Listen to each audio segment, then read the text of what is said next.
அதுக்கப்புறம் ஆபாச நிதியை புரட்சியாளராக மாத்துறதுக்கு திமுக ஐடி செயல்பட்டு கைது செய்யப்பட்டார். 8 மணிக்கு போலீஸ் போறாங்க. தைரியமான ஆளா இருந்தா என்ன பண்ணிருக்கணும்? வீட்டை விட்டு ரூம் விட்டு 8:15 வந்திருக்காரு. இப்ப என் வீட்டுக்கும் போலீஸ் வந்தாங்க. சார் நான் வீட்டிலே தான் இருக்கேன், என்ன விடுங்க. ஒரு நேரத்தில் திமுக பிரச்சாரம் பண்ணாங்க, விஜய் அவர்களை கைது செய்ய போறோம், எஃப்ஐஆர் போட போறாங்க. 3வது நாள் சொன்னார், நீங்க என் ஆளெல்லாம் டச் பண்ணாதீங்க, நான் வீட்டில் தான் உட்காந்துருக்கேன், எனி டைம் வாங்க. அந்த நேரம் ஒட்டுமொத்த கவர்மெண்ட் திரும்பி நிக்குது. நான் வீட்டில் கேமரா பார்த்து சொன்னார், முதலமைச்சர் பார்த்து. 8 மணி காவல்துறை காலையில் போயிருக்கு. போன உடனே 8:15 வெளியே வந்துட்டு, நான் ட்ரெஸ் மாத்திட்டு வரேன், டாய்லெட் போயிட்டு வந்துடுறேன். இது நமக்கு தேவைதான், இது ஒரு அடிப்படை கடமை. 8:15 போனவர் 10:15 வரைக்கும் டாய்லெட் மட்டும் வெளியே வரல. என்ன ஒரு புரட்சியாளர், டாய்லெட் புரட்சியாளர் திரு உதயநிதி அவர்கள்.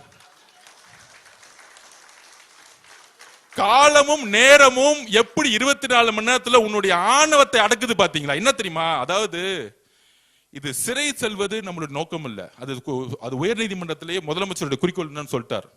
நம்மளுடைய கவர்மெண்ட் அட்வொகேட் சொல்லிட்டாரு, அவரை நாங்க சிறை செய்தெல்லாம் நாங்க கைது செய்யல, விசாரணைக்கு தான் நாங்க கூட்டிட்டு போறோம், என்ன கம்ப்ளைண்ட் ஆயிருக்கு. சிறை செய்து உங்களை தள்ளுற அளவுக்கு தேவையில்லாம நம்ம ஜெயில வேற செலவு பண்ணணும், சாப்பாடு கொடுக்கணும், இதெல்லாம் தேவையில்லாத வேலை. அதெல்லாம் அவ்வளவு பெரிய ஆள்லாம் கிடையாது. வடிவேல் படத்துல என்னையும் ஜெயிலுக்கு தள்ளிட்டாங்க, என்னையும் ஜெயிலுக்கு தள்ளிட்டாங்கன்னு நிறைய கூட்டம் திமுக இன்னைக்கு எல்லா தெருவிலும் அப்படித்தான் சுத்திட்டு இருந்தாங்க.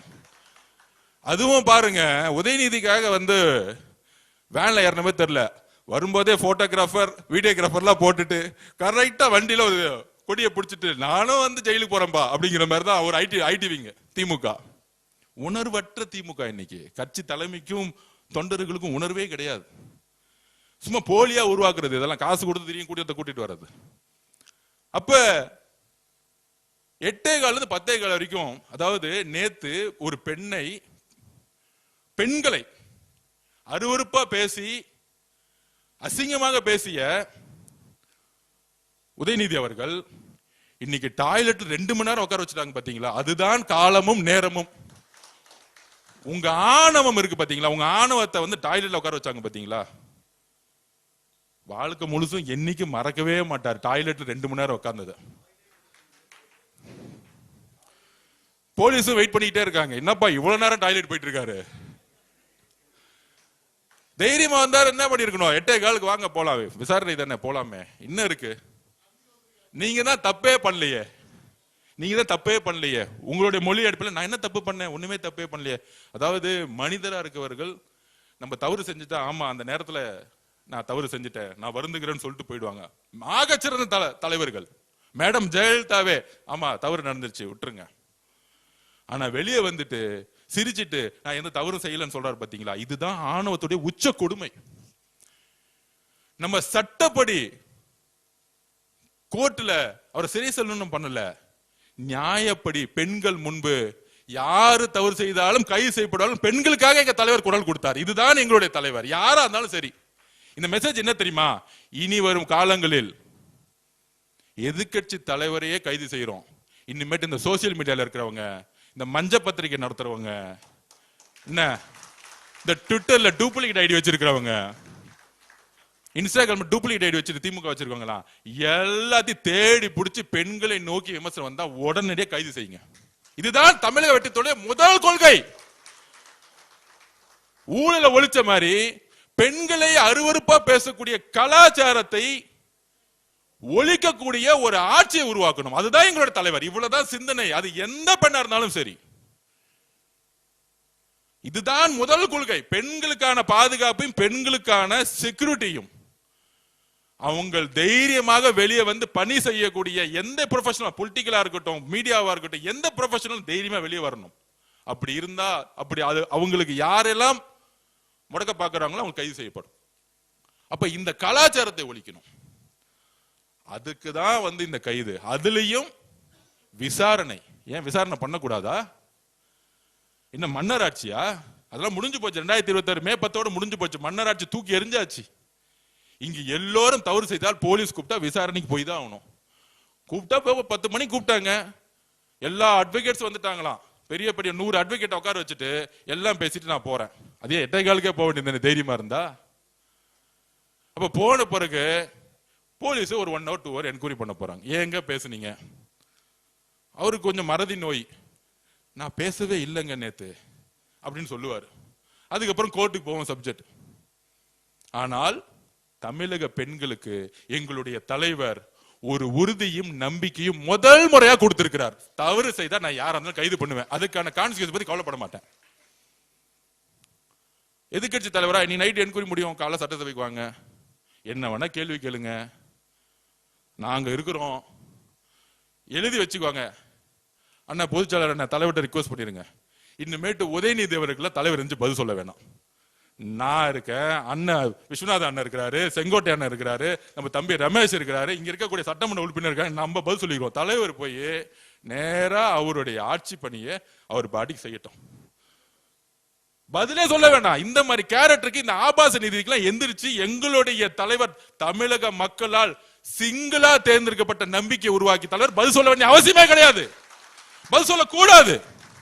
தயவு செஞ்சு தீர்மானம் போடுங்க, இனிமேட்டு எதிர்க்கட்சி தலைவர் எந்திரிச்சு சட்டம், அண்ணன் நீங்க தானே அவைத்தலைவர், நீங்க தயவு செஞ்சு சொல்லிடுங்க, நீங்க எந்திரிச்சு பதில் சொல்லுங்க போதுன்னு, இல்ல நம்ம ரமேஷ் போதுன்னு, நாம போதுன்னு, அண்ணன் இருக்கிறார், விஸ்வநாதன் அண்ணன் இருக்கிறார், நம்ம பாத்துக்கலாம்,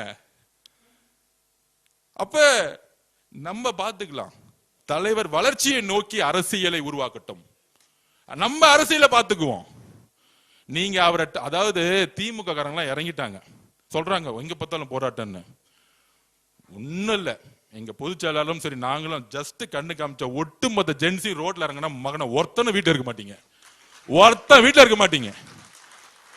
அமைதியா ஒருத்தர் அமைதியா இருந்தா ரவுடிசம்லாம் வேலைக்கு ஆகாது, பசங்க இறங்கினாங்கன்னா ரவுடிசம்லாம் வேலைக்கு ஆகாது. நாங்க அமைதியா ஜெயிச்சிட்டோம், மக்களை முன்னேற்றணும், இளைஞர்களுக்கு வேலை வாய்ப்பு இல்ல. எங்க தலைவர் என்ன பேசிக்கிறாரு, 55% இளைஞர்கள் இருக்காங்க, வேலை வாய்ப்பை உருவாக்கணும், அவங்க அரசியலா பயன்படுத்துறது மட்டும் நம்ம குறிக்கோள் இல்ல, இளைஞர்களுக்கான வேலை வாய்ப்பை உருவாக்கி முன்னேற்றம் நினைச்சிட்டு இருக்காரு. அப்படி ஒரு அரசியல் தலையீடு அவருக்கு வந்து டிஸ்டர்ப் பண்ணா, நாங்க இருக்கிறோம், மற்ற அமைச்சர்கள் இருக்காங்க, சட்டமன்ற உறுப்பினர் இருக்காங்க, இது அண்ணன் தீர்மானமாக அண்ணன் கொடுத்துருங்க, நாளைக்கு வந்து உக்காரட்டும், அவர் எந்திரிச்சு பேசுறதுக்குள்ள என்ன வேணா பேசட்டுமே. ஏன்னா 30 வருஷம் ஆட்சி, 50 வருஷம் கழிச்சு எல்லா தப்பையும் அவங்க தான் பண்ணிருக்காங்க. நீட்டு அவங்க தான் முதலமைச்சர் இருந்தாங்க, 5 வருஷம் என்ன பண்ணாரு? மு.க. ஸ்டாலின் என்ன போராட்டம் பண்ணாரு? உதயநிதி அவர்கள் மெரினா பீச்சில் என்ன 50 நாள் உண்ணாவிரதம் இருந்து செத்து போறமே ஆக்சிஜன் ஏத்திட்டு வந்தாரா? கேக்குற 50 நாள் ஏதாச்சும் மெரினால வந்து உண்ணாவிரதம் இருந்தாரா? போயிட்டு டெல்லியில உண்ணாவிரதம் இருந்தாருல்ல, அவர் மாதிரி 30 நாள் உண்ணாவிரதம் இருந்தாரா? அனிதாவுடைய இறப்புக்கு எங்களுடைய தலைவர் செல்லும் போதே என்ன நினைச்சிருப்பாரு, ஒரு நாள் பாராளுமன்றத்தில் நீட் விளக்கப்படும், அதுக்கு நான் என்னுடைய குரலை கொடுப்பேன்னு அன்னைக்கு நினைச்சிருப்பாரு அவர். அது நடக்கும், எழுதி வச்சுக்கோங்க. தமிழ்நாட்டில இருந்து வரக்கூடிய குரல் ஒரு நாள் 2029 பாராளுமன்ற தேர்தலுக்கு பின்பு இந்த நீட்டை ஒழிக்கக்கூடிய முதல் சட்டத்தை எங்களுடைய தலைவர் வலியுறுத்துவார். அது நடக்கும், அது நடக்கும். அவரை பத்தி உங்களுக்கு தெரியாது, அது நடக்கும். ஆனந்தனுக்கு தெரியும், அவர் நினைச்சா நடக்கும். அவர் நினைச்சிட்டாரு, நீட்டே இருக்க கூடாது நினைச்சிட்டாரு, நீட் இருக்காது. அதனால நம்ம ரெடி ஆயிடுவோம். திமுக காரங்க ஏ ஓய் ஊன்னு கத்துவாங்க, எல்லாம் லைவ்ல போட்டாச்சு, அவங்க எக்ஸ்போஸ் ஆகட்டும். நம்ம உறுதியா டிமாண்ட், மானிய கோரிக்கை, முன்னேற்றம், மக்கள் முன்னேற்றம் போக்கஸ் பண்ணுவோம். இது ஏன்னா ஒருத்தருக்கான மிரட்டலோ பழிவாங்கலோ கிடையாது, இந்த கலாச்சாரத்தை தூக்கி எறியணும். ஒரு பெண் அரசியலுக்கு வரக்கூடாதா? ஒரு பெண் நிருபரா வரக்கூடாதா? பத்திரிகையுள்ள வரக்கூடாதா? ஏன் உங்களை பார்த்து கொஸ்டின் கேட்ட கூடாதா? கேட்கிற கேள்வியை விட்டுட்டு அவங்கள உடலையும் அவங்களோட உறவையும் சுக்குனராக கூடிய செயலை செய்யறதா திமுக. அப்ப அண்ணா பேசிய சமூக நீதியும் மாநில சுயாட்சியும் தூக்கி எறிஞ்சு இன்னைக்கு ஆபாச நீதியாக ஒரு எதிர்கட்சி தலைவர் உட்கார்ந்துட்டு இருக்காரு. இனிமேட்டு அவர் ஆபாச நீதி தான் கூப்பிடணும், உதயநிதி கிடையாது. உறுதியாக சொல்றோம். என்ன வார்த்தைகள்! நான் கேட்கிறேன், நான் என்ன பேசுனது தவறுன்னு இன்னைக்கு வரைக்கும் உணரல. வார்த்தைகள் தவறு இருக்கலாம், மனிதன் உணர வேண்டும். தவறு செய்யாத மனிதர்கள் கிடையாது, ஆனால் அது உணரணும். அந்த உணர்ச்சி இருக்கா? இன்னைக்கு பேசுறாரு, நான் என்ன பேசினேன்? ஒண்ணுமே பேசல. உங்களுடைய அம்மா முன்பும் உங்களுடைய மகள் முன்பும் இந்த வார்த்தையை பேச முடியுமா திரு உதயநிதி அவர்களே? பேச முடியுமா? எல்லோருக்கும் குடும்பம் இருக்கு. எல்லா பெண்களையும் ஒரே மாதிரி பார்க்கணும். எங்க அம்மா பார்க்கிற மாதிரி தான் இன்னொரு அம்மாவை நான் பார்க்க முடியும். அந்த உணர்வு உங்ககிட்ட இல்ல. ஆனா எங்க தலைவருக்கு ஒவ்வொரு பெண்ணையும் தன்னுடைய அம்மாவும் தங்கச்சியாவும் அக்காவையும் பார்த்துட்டு இருக்காரு. இதனாலதான் இந்த ரியாக்ஷன். இதுதான் உண்மை. இது அரசியலோ பழிவாங்களோ கிடையாது. நாங்க எதுக்கு அரசியல் பழி வாங்கணும்? 60 வருஷ வரலாற்றை தூக்கி எறிஞ்சு சிங்கிளா தனியா எங்கால் ஜெயிச்சிருக்காரு எலெக்ஷன்ல. உங்களை எதிரியாவே நாங்க பார்க்கல. எங்க தலைவரை எதிர்த்து நிக்கிறதுக்கு ஒரு தகுதி வேணும். இன்னைக்கு சேலஞ்ச் பண்றேன் திரு உதயநிதி அவர்களே, உங்க தாத்தாவோட ஐடென்டிட்டி, திமுகவோட ஐடென்டிட்டி எல்லாத்தையும் தூக்கி போட்டு உங்க எம்எல்ஏ போஸ்ட் ரிசைன் பண்ணிட்டு வாங்க. எங்க தலைவர் சாமானிய ஒருத்தரை நிப்பாட்டுவார். அதே சேப்பாக்கத்துல சாமானிய ஒரு பெண்ணை நிப்பாட்டுவார். சாமானிய ஒரு பெண்ணை சேப்பாக்கத்துல இன்னைக்கு நாங்க நிப்பாட்டுக்கு ரெடி. சேலஞ்ச் பண்றோம். ஒரே ஒரு முறை எங்க தலைவர் வருவார் பிரச்சாரத்துக்கு. ஒரே ஒரு முறை தான் வருவார். டெபாசிட் வாங்க மாட்டீங்க. எழுதி வச்சுக்கிறீங்களா? இன்னைக்கு சேப்பாக்கத்துல எலெக்ஷன் நடந்துச்சுன்னா ஏன் தெரியுமா? திமுக இன்னைக்கு எதிர்க்கட்சி தலைவரானதுக்கான காரணமே கூட்டணி கட்சினாலதான். கூட்டணி கட்சியோட 20% மைனஸ் வச்சுங்க 10 தொகுதி ஜெயிச்சிருக்க மாட்டாங்க. கூட்டணி கட்சினால 10 தொகுதி இல்ல. காங்கிரஸ், ஐஎம்எல், கம்யூனிஸ்ட், விசிக இல்லன்னா திமுகனால 10 தொகுதி ஜெயிச்சிருக்க முடியாது. இப்ப ஒட்டுமொத்த கூட்டணி எங்க தலைவர் கூட எங்களோட இருக்கிறாங்க. அப்ப நீங்க உங்களை பார்த்து நாங்க எதுக்கு பயப்படணும்? தேர்தல் ரீதியா நீங்க யார் எங்களுக்கு? எங்க தலைவர் உங்களை பார்த்து பயந்தா தானே வந்து கைது பண்ணணும், சிறை தள்ளணும். அந்த பயம் எங்க தலைவருக்குள்ள. சாமானிய தொண்டனர் கூட தமிழக வெற்றி கழகத்துல கன்னியாகுமரி சாமானிய ஒரு பெண்ணு கூட அந்த பயம் கிடையாது. உங்களை பார்த்து முடிஞ்சு போச்சு உங்க சாம்ராஜ்யம். எல்லாம் சேர்ந்துட்டாங்க. பெண்கள் ஒட்டுமொத்தமா சேர்ந்துட்டாங்க. நீங்க இது பேசி முடிச்ச அடுத்த செகண்ட் சமூக வலைத்தள பாருங்க, ஒட்டுமொத்த பெண்களும் பேச ஆரம்பிச்சிட்டாங்க. என்ன பேசுது? ஒரு பொறுப்பு வாய்ந்த எதிர்கட்சி தலைவர் பேசுறதா? Equal to cabinet ranking. அமைச்சர் இடத்துல இருக்கீங்க நீங்க. எதிர்கட்சி தலைவர் யார் யார் இருந்திருக்கா? கலைஞர் இருந்திருக்காரு இந்த இடத்துல. என்ன பேச்சுகள் இது? மேடம் ஜெயலலிதா உட்கார்ந்துருக்கா. உங்க இடத்துல எந்த இடத்துல உட்கார்ந்துட்டு இருக்கீங்க? காவேரி பிரச்சனை பத்தி பேசுறோம். காவேரி பிரச்சனை பத்தி நாளைக்கு சட்டசபையில் நீங்க எந்திரிச்சு என்ன வேணா கொஸ்டின் கேளு. அதுக்கு உடனே சொல்றாங்க அவர் வந்து நாளைக்கு சட்டசபையில் வந்து நம்ம கேள்வி கேட்டு பயந்துட்டாங்களாம். 4 நாள் நீங்க என்ன கேள்வி கேட்டீங்க எனக்கு தெரியாது. அந்த இடத்துல சும்மா உட்காந்துட்டு இருந்தீங்க. 4 நாள் நீங்க கேள்வி கேட்கறீங்களா எங்களை பார்த்து? நாங்க ரெடி. என்ன கேட்பீங்க? இருமொழி கொள்கையா? நீட் பத்திரியா? காவேரி பிரச்சனையா? மேகதாது பிரச்சனையா? சட்டம் ஒழுங்கு பிரச்சனையா? 5 வருஷம் சட்டம் ஒழுங்கு போஸ்கோ சட்டத்துல எத்தனை பேர் கைது ஆயிருக்காங்கன்னு கணக்கெடுப்போம். நாங்க வந்து 80 நாள் ஆச்சு. 25 வருஷம் ஆண்டது நீங்க. தேர்தல் அரசியலில் எங்க தலைவருக்கு தெரியும் எப்படி வெற்றி பெறணும்னு. எங்களுக்கு அதனால எங்க தலைவருக்கு யாரை பார்த்தாலும் பயம் கிடையாது.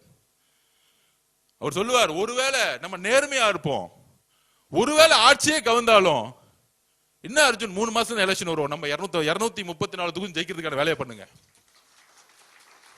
நம்ம கூட்டணி கட்சிகள் சொல்லுங்க, எதுக்கு நம்ம பயப்பட வேணும்? நம்ம கூட்டணி கட்சி தலைவர் சொல்லுங்க. என் மனசுல நேர்மை இருக்கும் போது நான் எதுக்கு பயப்படணும்? இதுதான் எங்களுடைய தலைவர். அப்படி இருக்கும் பொழுது கலைஞர் பேரனா இருந்தான்னு, ஸ்டாலின் மகனா இருந்தான்னு, கொஞ்ச நாளுக்கு முன்னாடி இவங்க பிஜேபியில இருந்து ஒருத்தவங்க வந்து கம்ப்ளைண்ட் பண்ணாங்க. அப்துல்லா, நம்ம பேர் என்னப்பா?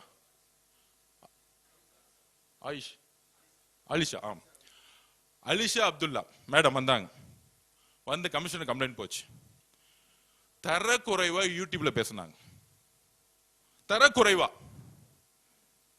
அதுல 2 பேர் ரொம்ப சிரிச்சு அந்த பெண்ணுடைய உடல், அந்த பெண் யார் கூட இருந்தா, அந்த பெண்ணுடைய குழந்தை யாரோட குழந்தை, இதெல்லாம் ஒரு அரசியலா? ஒரு பெண், ஒரு இஸ்லாமிய சமூகத்தில் இருந்த அந்த பெண், எந்த கட்சியா இருக்கட்டும், தைரியமாக அரசியலுக்கு வரக்கூடிய சிந்தனையை நம்ம வரவேற்கணும். அது வரவேற்கணும். சரியா தவறோ, ஒரு பெண் வீட்டை விட்டு வெளியே வரும்போது அரசியலுக்கோ ஒரு அதிகாரத்துக்கோ வரணும்னு ஒரு சிந்தனை வரும்போது நம்ம வரவேற்கணும். தவறுகள் செய்தால் நம்ம அரவணைக்கணும். என்னால் இதுதான் உண்மையான சமூக நீதி. ஒரு பெண் அதிகாரத்துக்கு வரக்கூடிய ஒரு சமூக நீதி தான் பெரியார் கனவு கண்டார், அண்ணா கனவு கண்டார், புரட்சியாளர் அம்பேத்கர் கனவு கண்டார்.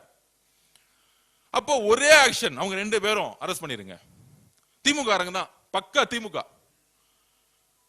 அதே சட்டம் தான் நீங்க மகுடம் சூட்டிய முக ஸ்டாலின் உங்க மகனா இருந்தாலும் ஒரே சட்டம் தான் எங்களுக்கு.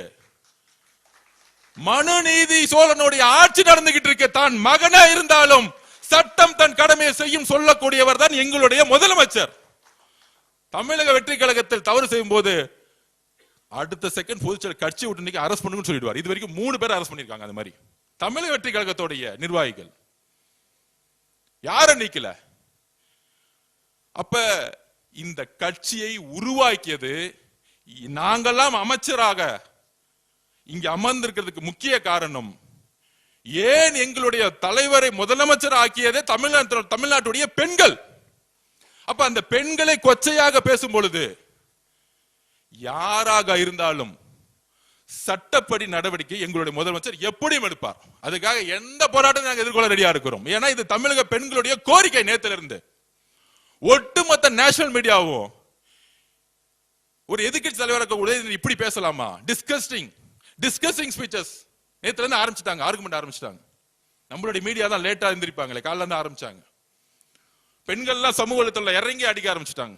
என்னது திமுக, பழைய திமுக, இந்த இதுக்கு முற்றுப்புள்ளி வைங்க.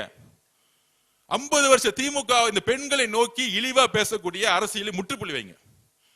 தைரியம் இருந்தா எங்க தலைவரை விமர்சிக்கணும்னா அவர் முகத்தை பார்த்து ஒரு தவறு சொல்லி அரசியல் பண்ணி ஜெயிச்சிருங்க.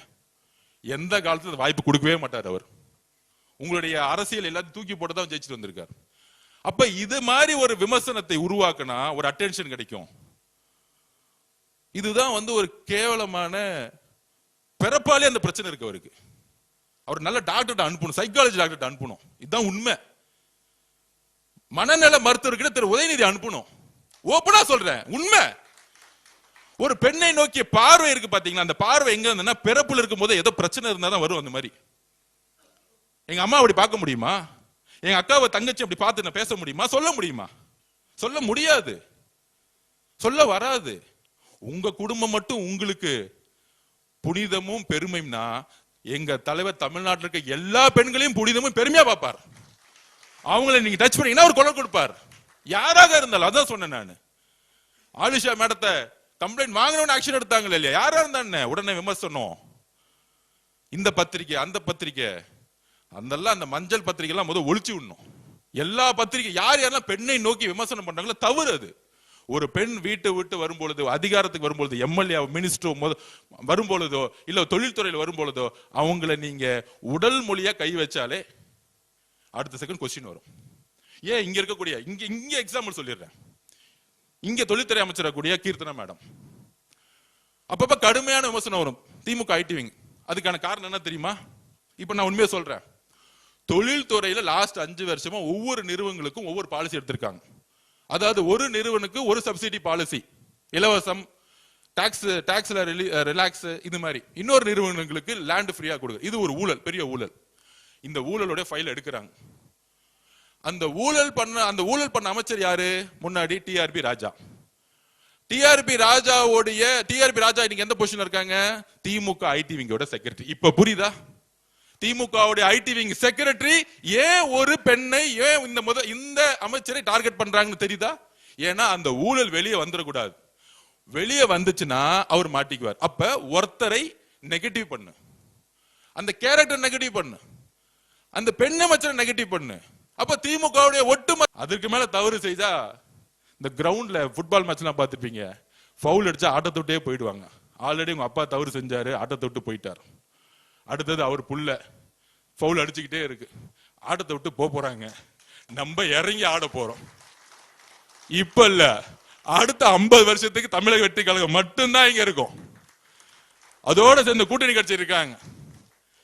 தனியா நின்னே 35%, கூட்டணி வேற வந்துட்டாங்க 20%. குறைந்தபட்சம் தலைவர் பிரச்சாரம் பண்ண 65% ஜெயிக்க போறோம். 65% எலெக்ஷன்லாம் வச்சிருந்துச்சு, கவலையே படாதீங்க. முன்னாடி தலைவரை கூட்டிட்டு போயிட்டு பிரச்சாரம் பண்றதா பிரச்சனை.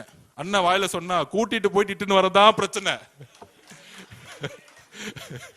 இட்டுட்டு போயிட்டு இட்டு வருது. இப்ப பிரச்சனையே இல்ல. கரூர் வந்தாரு, 5000 போலீஸ் பாதுகாப்பு கரெக்டா கொடுத்தாங்க. எந்த வழி மறுக்கப்பட்டதோ அதே வழியில ரோட் ஷோ பண்ணார், அதே இடத்துல பிரச்சாரம் பண்ணிட்டு வந்தார். அப்ப இதெல்லாம் அவர் நினைச்சா நடக்கும், ஆனா பேசவே மாட்டார்.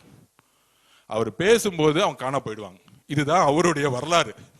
அதனால அவங்க காணா போறதுக்கான எல்லா வேலையும் செஞ்சுட்டு இருக்காங்க. நம்ம நம்பிக்கையா உறுதியா விசாரணை நடக்கட்டும். கிளீனா சொல்லிட்டாங்க, விசாரணை முடிஞ்சோன்னா வீட்டுக்கு அனுப்பிச்சிருவோம். சிறை செல்லக்கூடிய பழக்கம் எங்களுக்கு கிடையாது. எங்களுக்கு யாருமே எதிரியா நினைக்கக்கூடிய பழக்கமே கிடையாது. எங்களுக்கு அந்த அந்த பயமே கிடையாது. எந்த கட்சியை பார்த்து போய் தனியா நின்னே நாங்க ஜெயிச்சிட்டோம், கூட கூட்டணி வேற இருக்கு, எதுக்காக ஒருத்தரை பார்த்து நாங்க பயப்படணும், எதுக்காக ஒருத்தர் சரி சொல்லணும்? இதுதான் நான் திருப்பி திருப்பி பதிவு பண்றேன். அதனால நாம் மிகப்பெரிய வெற்றிகளை பெற போறோம். இவங்களுடைய பொய்யையும் இவங்களுடைய சூழ்ச்சிகளையும் தூக்கி எறியறதுக்கு நமக்கு நிதானமும் பொறுமையும் ஒற்றுமையும் வேணும். இது எல்லாம் தலைவருக்கு ஒரு பலமா இருக்கும். தலைவரோட பலத்துக்கு நான் திருப்பியும் சொல்றேன், அடுத்தது 50 வருஷத்துக்கு பக்கத்துல நிக்கிறதுக்கு யாருமே கிடையாது. அதனால நம்ம சட்டசபையில நிமிர்ந்து போவோம். ஏன்னா நம்ம நேர்மையாளர்கள், நம்ம தலைவர் ஒரு மிகப்பெரிய நேர்மையான ஆட்சி உருவாக்கி இருக்கார். நன்றி, வணக்கம். TN Talkies, Tamil.